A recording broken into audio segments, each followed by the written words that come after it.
Hi all, അസ്സലാമലൈക്കും. Welcome back to Silna's kitchen. ഇന്നത്തെ recipe നല്ല ടേസ്റ്റി ആയിട്ടുള്ള ഒരു അടിപൊളി കുൽഫി ഐസ്ക്രീമിൻ്റെ റെസിപ്പിയാണ്. ഈ ഒരു ചൂട് സമയത്ത് നമുക്ക് തണുത്തത് കഴിക്കണമെന്ന് തോന്നുവാണെങ്കിൽ വളരെ പെട്ടെന്ന് തന്നെ തയ്യാറാക്കി എടുത്ത് കഴിക്കാൻ പറ്റിയ ഒരു അടിപൊളി ഐറ്റമാണിത്. റസ്ക്കും പാലും കപ്പലണ്ടിയൊക്കെ വെച്ച് ചെയ്തെടുത്തിട്ടുള്ള പെട്ടെന്ന് തയ്യാറാക്കി എടുക്കാൻ പറ്റിയ നല്ല ടേസ്റ്റി ആയിട്ടുള്ള ഒരു അടിപൊളി കുൽഫി ഐസ്ക്രീമിൻ്റെ റെസിപ്പിയാണ്. അപ്പോൾ ഈ ഒരു റെസിപ്പിയിലോട്ട് കിടക്കുന്നതിന് മുമ്പായി സിൽനാസ് കിച്ചൺ ചാനൽ ആദ്യമായിട്ട് കാണുന്നവരാണെങ്കിൽ പ്ലീസ് ഒന്ന് സബ്സ്ക്രൈബ് ചെയ്തേക്കണേ. ഒപ്പം തന്നെ ഈ വീഡിയോസ് നിങ്ങൾക്ക് ഇഷ്ടപ്പെടുകയാണെങ്കിൽ ഒരു ലൈക്ക് ചെയ്യാനും മറക്കരുത്. ഇനി നമുക്ക് റെസിപ്പിയിലോട്ട് കിടക്കാം. അപ്പോൾ ആദ്യം തന്നെ ഇതിനായി ഞാൻ എടുത്തിട്ടുള്ളത് അരക്കപ്പ് അളവിൽ കപ്പലണ്ടിയാണ്. തൊലിയൊക്കെ കളഞ്ഞെടുത്തിട്ടുള്ള കപ്പലണ്ടിയാണ് ഞാൻ എടുത്തിട്ടുള്ളത്. ഈ ഒരു കുൽഫി ഐസ്ക്രീമിന് വേണ്ടി തൊലിയൊക്കെ കളഞ്ഞിട്ട് വേണം കപ്പലണ്ടി എടുക്കാനായിട്ട്. ഇനി ഇതുപോലൊരു ചെറിയ മിക്സർ ജാറിലേക്ക് ഇട്ട് കൊടുത്തുകൊണ്ട് ഇത് നന്നായിട്ട് അരച്ചെടുക്കുകയാണ് ചെയ്യുന്നത്. അതായത് ഈ ഒരു കപ്പലണ്ടി പൊടിച്ചെടുത്തതിന് ശേഷം ഒന്നുകൂടെ ഇട്ട് കറക്കുമ്പോൾ ഇതുപോലെ നന്നായിട്ട് ഒരു നനവൊക്കെ ആയിട്ട് വരും. നമ്മളിതിൽ ഒട്ടും തന്നെ വെള്ളമൊന്നും ചേർത്ത് കൊടുത്തിട്ടില്ല, അതിൻ്റെ ആവശ്യമില്ല. അല്ലാതെ തന്നെ ഇതിലൊരു ഒട്ടുന്ന പരുവായിട്ട് വരും, ഇതിൻ്റെ എണ്ണയൊക്കെ തെളിഞ്ഞു വരുന്ന പോലെ. അപ്പോൾ ദാ ഇത് കാണുമ്പോൾ തന്നെ നിങ്ങൾക്ക് മനസ്സിലായിട്ടുണ്ടാവും ഇതിൻ്റെ ആ ഒരു പരുവം. ഇനി നമുക്ക് ഈ ഒരു ജാറിൽ നിന്നെടുത്ത് ഇതിനേക്കാളും വലിയൊരു ജാറിലേക്ക് ഇട്ട് കൊടുക്കാം. ഞാനിപ്പോൾ ദാ ഇത് മുഴുവനായിട്ടും ഈ ഒരു ജാറിലേക്ക് ഇട്ട് കൊടുത്തിട്ടുണ്ട്. ഇനി അടുത്തതായിട്ട് ഇതിലേക്ക് വേണ്ടത് റസ്ക് ആണ്. ഇവിടെ ഞാനൊരു 20ഓളം റസ്ക് എടുത്തിട്ടുണ്ട്. ഇനി നമുക്ക് ഇതുപോലെ ചെറിയൊരു ജാറിലേക്ക് ഇത് പൊട്ടിച്ചിട്ട് കൊടുക്കാം. ഇതും നമുക്ക് പൊടിച്ചിട്ട് ആ ഒരു വലിയ ജാറിലേക്ക് ഇട്ട് കൊടുക്കാനുള്ളതാണ്.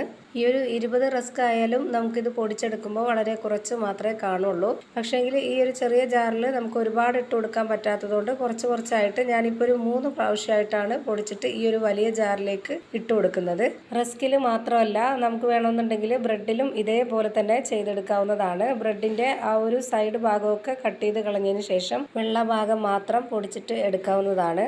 പക്ഷേ ബ്രെഡിൽ ചെയ്തെടുക്കുന്നതും റസ്കിൽ ചെയ്തെടുക്കുന്നതും രണ്ടും രണ്ട് ടേസ്റ്റാണ്. ഇപ്പോൾ ഞാനിതാ ഈ ഒരു റസ്ക് മുഴുവനായിട്ടും പൊടിച്ചിട്ട് ഇതിലേക്ക് ഇട്ട് കൊടുത്തിട്ടുണ്ട്.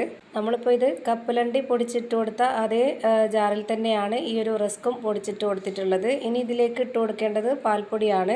ഒരു അരക്കപ്പ് അളവിലാണ് ഞാൻ പാൽപ്പൊടി എടുത്തിട്ടുള്ളത്. അത് മുഴുവനായിട്ടും ഇതിലേക്ക് ഇട്ട് കൊടുക്കാം. ഇനി ഇതിലേക്ക് മധുരത്തിന് ആവശ്യമായിട്ടുള്ള പഞ്ചസാരയാണ് ഇട്ട് കൊടുക്കുന്നത്. ഒരു അരക്കപ്പ് അളവിൽ പഞ്ചസാര ഇട്ട് കൊടുത്തിട്ടുണ്ട്. ഐസ്ക്രീമിൻ്റെ കറക്റ്റ് ഒരു മധുരത്തിന് വേണ്ടിയാണ് ഇത്രയും ഇട്ട് കൊടുത്തിട്ടുള്ളത്. ഇനി ഇതിലേക്ക് ഒരു സ്പൂൺ അളവിൽ വാനില എസൻസ് ഒഴിച്ചു കൊടുക്കാം.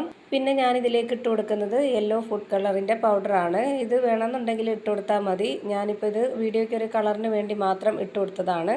ഇനി അടുത്തതായി 250 ml കപ്പിൻ്റെ അളവിൽ 1 കപ്പ് പശുവിൻ പാലാണ് ഒഴിച്ചു കൊടുക്കുന്നത്.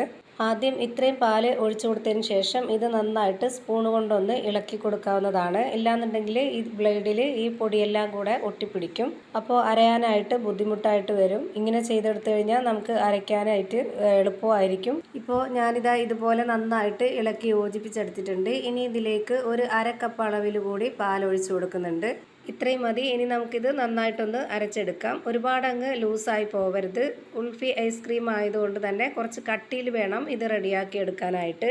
ഇപ്പോൾ ദാ ഈ ഒരു അരച്ചെടുത്ത മിക്സിൽ നിന്നും ഒരു സ്പൂൺ എടുത്തിട്ട് ഞാനിതുപോലെ കോരി കാണിച്ചു തരാം. ഇതിൻ്റെ കറക്റ്റ് ഒരു പരുവം നിങ്ങൾക്കിപ്പോൾ കാണുമ്പോൾ തന്നെ മനസ്സിലാവുന്നുണ്ടാവും. ഇതാണ് ഇതിൻ്റെ കറക്റ്റ് ആയിട്ടുള്ള ഒരു പരുവം. ഇനി ഈ ഒരു മിക്സ് ഫ്രീസറിൽ വെച്ച് സെറ്റാക്കാൻ വേണ്ടിയിട്ട് നമ്മുടെ കയ്യിൽ അവൈലബിൾ ആയിട്ടുള്ള ഏതൊരു പാത്രം വേണമെങ്കിലും എടുത്തിട്ട് വെച്ച് കൊടുക്കാവുന്നതാണ്. ഞാനിപ്പോൾ ഇതുപോലൊരു കപ്പിലാണ് ഇത് ഒഴിച്ചു കൊടുക്കുന്നത്. ഇപ്പോൾ ദാ ഈ ഒരു കപ്പിൽ നിറയെ ഒഴിച്ചു കൊടുത്തിട്ടുണ്ട്. എന്നിട്ട് ഇതിൻ്റെ മുകൾ ഭാഗം ഈ ഒരു സ്പൂൺ കൊണ്ട് തന്നെ ഒന്ന് കറക്റ്റാക്കി കൊടുക്കുന്നുണ്ട്. ഇനിയിപ്പോൾ ഈ ഒരു മിക്സ് കുറച്ചുകൂടി ഈ ഒരു ജാറിലുണ്ട്. അത് ഞാൻ ഇതുപോലൊരു ഗ്ലാസ്സിലേക്കാണ് ഒഴിച്ചു കൊടുക്കുന്നത്. നമുക്കിപ്പോൾ ഇതുപോലെ പെട്ടെന്ന് ചൂട് സമയത്തൊക്കെ തണുത്തത് എന്തെങ്കിലും കഴിക്കണമെന്നോ അല്ലെങ്കിൽ ഐസ്ക്രീം ഉണ്ടാക്കണമെന്നൊക്കെ തോന്നുവാണെന്നുണ്ടെങ്കിൽ എല്ലാവരുടെ വീട്ടിലും ഈ ഒരു ഡിസ്പോസിബിൾ ഗ്ലാസ് ഒന്നും ഉണ്ടായിക്കൊള്ളണമെന്നില്ല. അപ്പോൾ ഇതുപോലെ നമ്മുടെ കയ്യിൽ അവൈലബിൾ ആയിട്ടുള്ള ഏതെങ്കിലും പാത്രത്തിൽ ഒഴിച്ചു കൊടുത്തിട്ട് സെറ്റാക്കി എടുത്താൽ മതി. ഇപ്പോൾ ദാ നമുക്ക് കുൽഫി ഐസ്ക്രീം സെറ്റായി കിട്ടിയിട്ടുണ്ട്. ഒരു രാത്രി മുഴുവനും ഫ്രീസറിൽ വെച്ചതിന് ശേഷം പിറ്റേ ദിവസം ഒരു 10-11 മണിയൊക്കെ ആയപ്പോൾ എടുത്തിട്ടുള്ളതാണിത്. കറക്റ്റ് പരുവത്തിൽ തന്നെ കിട്ടിയിട്ടുണ്ട്.